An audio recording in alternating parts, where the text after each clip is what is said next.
विशेषज्ञ देश में भी और प्रदेश से भी पधारे, मैं आप सबका स्वागत करता हूं, अभिनंदन करता हूं।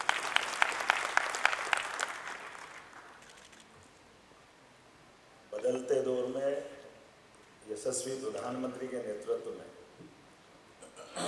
जिस प्रकार से मुझे अभी जानकारी आई है, म्यूचुअल फंड इंडस्ट्री के माध्यम से पहले 10 लाख करोड़ का हमारा निवेश था। यशस्वी प्रधानमंत्री की अपने इस कार्यकाल में और कुशल नेतृत्व में 68 लाख करोड़ के बाहर चला गया। मैं बधाई देना चाहूँगा। वैसे हम सब मिलकर के परमात्मा की कृपा से एक अलग प्रकार के दौर से गुजर रहे हैं और ये दौर भी हमारे अपनी आंखों के सामने हमको उत्साह बढ़ाने वाला भी है, हिम्मत दिलाने वाला भी है और भविष्य की दृष्टि से बड़े टारगेट लेके चलने वाला भी। सुन के भी कितना अच्छा लगता है। कहाँ अपने भारत का नंबर आर्थिक व्यवस्था में किस स्तर पे था, लेकिन अपनी देखते देखते आंखों के सामने। मैं मेरा एक किस्सा सुनाता हूँ सच्चा। मैं टूरिज्म कॉरपोरेशन का चेयरमैन था। इंग्लैंड के दौरे में लंदन टेम्स नदी के किनारे जा रहा था। एक अंग्रेज वायलिन बजा के टोपी उल्टी करके भीख मांग रहा। मैं मेरे मित्र रूपम नानी जी के साथ निकलते हुए आगे जा रहा था। जाते जाते मेरे को अचानक ध्यान में आया, मैं लौटा, उसको एक कॉइन्स दिया और फिर निकला। तो मेरे मित्र रूप जी बहुत नाराज, क्या है यार, ये इतना अच्छा हट्टा काटा आदमी, इसको क्यों जबरदस्ती भीख देना चाहिए, इसका क्या मतलब निकला है। मैंने कहा भाई साहब आप नहीं समझोगे, ये मेरे को बहुत सुकून दे रहा है। बोले क्या है, इसको बेकार का पैसा बिगाड़ रहा। मैंने कहा 250 साल तक अपने को लूटते रहे, आज भी भीख मांग रहा, ये हमारे देश का। लंदन इंग्लैंड की राजधानी और वहाँ ये सारे लोग, और ये हो गई मेरी 10 साल पुरानी बात, 10-12 साल पुरानी। लेकिन यशस्वी प्रधानमंत्री के नेतृत्व में जैसे ही हमने 6ठे नंबर पे इंग्लैंड को धकाया और हम 5वें नंबर पे आए, तो हमको लगा अब हमारा सबका 56 इंच का सीना हो गया। बदलते दौर में भारत ने कम समय में अपनी व्यवस्थाओं को यशस्वी प्रधानमंत्री के नेतृत्व में किस प्रकार से एकदम से क्रांतिकारी रूप से बदला। मैं इतना ही जरा बताना चाहूँगा कि हमने भी हमारी सरकार के बनने के तुरंत बाद, अभी आपने 1.25 लाख करोड़ का इन्वेस्टमेंट एमपी गवर्नमेंट का बताया है। मेरा ध्यान अब आपके बाद बोलने के बाद गया कि ये जरा सेक्टर बच रहा है, इसमें जरा ध्यान देने की जरूरत पड़ेगी।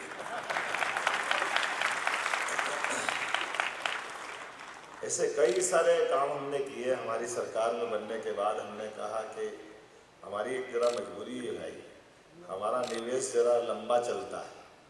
आपके माध्यम से आज भी मैं समय निवेश करने आया हूँ आपके हाथ में, इसलिए छोड़ा नहीं मैंने। कुछ तो निवेश मेरा भी होना ही चाहिए। हमने कहा कि हमारी सरकार बनने के तुरंत बाद बजट हमारा लगभग 3.25 लाख करोड़ का है। हमने टारगेट तय किया कि 5 साल के अंदर हमारा बजट 7 लाख करोड़ का होना चाहिए।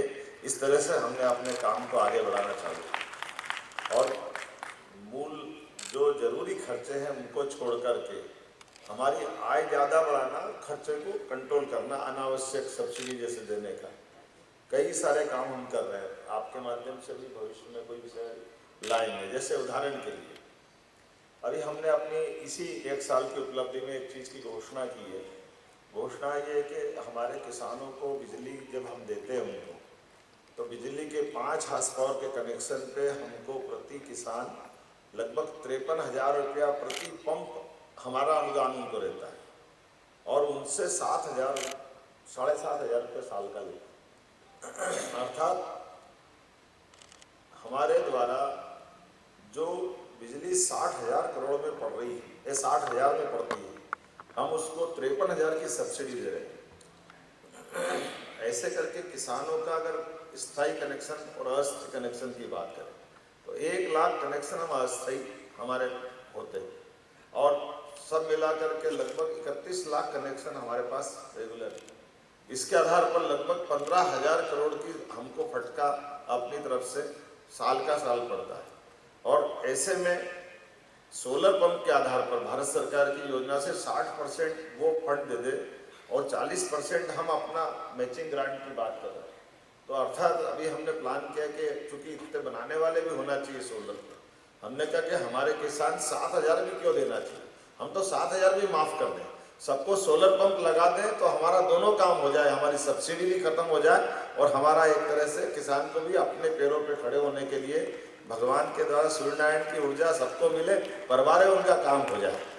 इसलिए अभी हमने कई बैंकों से ऑफर मंगवाए कि ये जो बची हुई जैसे 60% तो भारत सरकार देगी, लगभग 4 लाख का पंप पड़ता है, तो इसमें 60% भारत सरकार देगी, 40% हम किसी निवेशक से जोड़ करके या किसी हमारे बैंक से हम फाइनेंस करके चुकाने की गारंटी हम लेंगे, लेकिन किसान को तो अपनी तरफ से 4 लाख का पंप फ्री दे देंगे। इसका परिणाम क्या आएगा? इसका परिणाम ये आएगा कि हमारा हर साल जो आज 53,000 है, अगर ये 2 साल बाद जाओगे तो 55 होगा, 57 होगा, 60 होगा, बढ़ता जाएगा। और अगर हम इसका लोन लेंगे तो ये हमारे लिए उतना ही रहेगा जितना है। अल्टीमेटली पैसे की कीमत आपसे अच्छा कौन समझ सकता है, मैं केवल बात ही कर सकता हूँ।